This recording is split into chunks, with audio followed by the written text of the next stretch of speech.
Olen asunut Suomessa nyt 6 vuoden.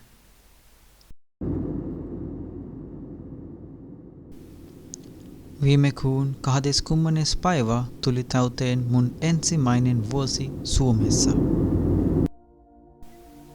Sitten mä ajattelin, että olisi kiva katsoa vähän taaksepäin, miten mun elämä on mennyt täällä, mitä kaikkea on tapahtunut ja miltä musta tuntuu nyt vuoden jälkeen.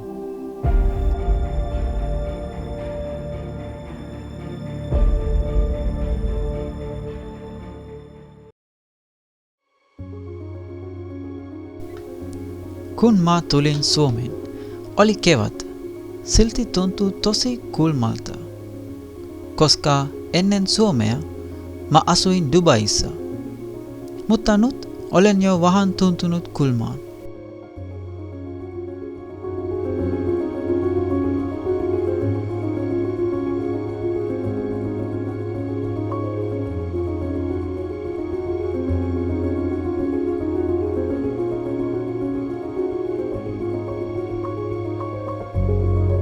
Viime keväänä me ostettiin 2 pyörää, koska Oulu on täydellinen pyöräilykaupunki. Täällä melkein kaikille on pyörä.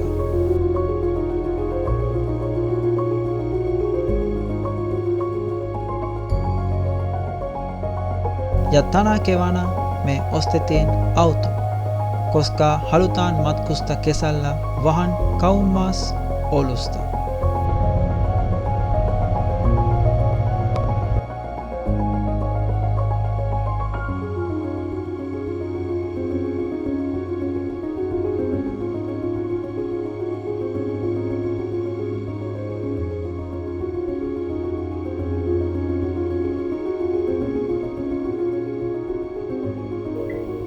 Kesä.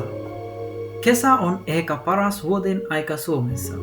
Ainakin monet suomalaiset sanovat niin. Mäkin tykkään kesästä, vaikka tykkään myös talvesta. Kesällä me aloitettiin matkustaminen. Käytiin monissa paikoissa Oulun lähellä, mutta myös Virossa. Se oli meidän ensimmäinen matka toiseen Euroopan maahan.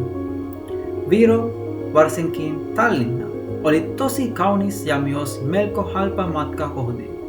Menimme laivalla Helsingistä Tallinnaan. Siellä oli paljon museoita, vanhoja rakennuksia ja kauniita paikkoja. Me oltiin siellä noin 3 päivää ja se oli tosi kiva kokemus.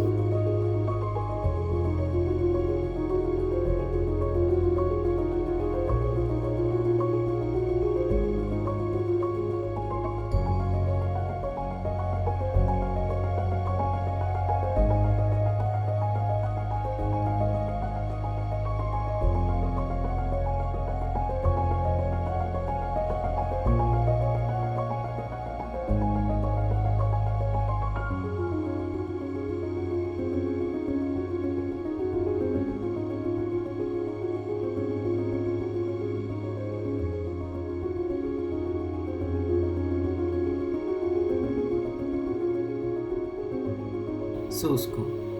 Syyskuulla alkaa marjakausi, joten ihmiset käyvät poimimassa marjoja metsissä.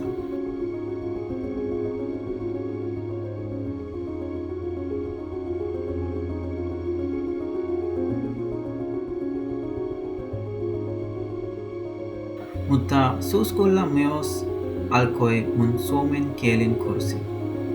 Ennen kurssia osasin vain vähän suomea. Eikä esitellä itseni ja sanoa numeroita, en pystynyt oikeasti kertomaan mitä ajattelin.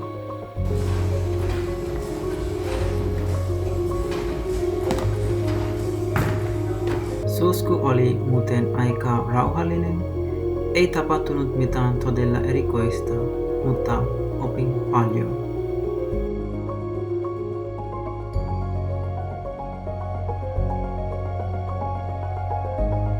Sitten tuli talvi, vuoden kulmin aika.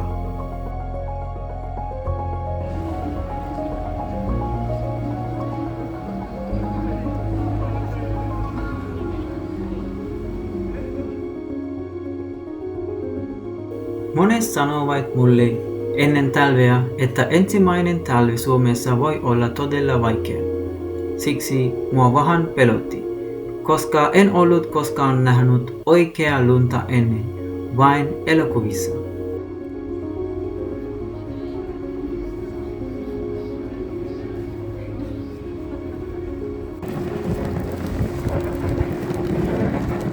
Mutta rehellisesti mä tykkäsin siitä. Talvi täällä näyttää ihan Disney- tai jouluelokuvalta. Kaikki on valkoista ja kaunista.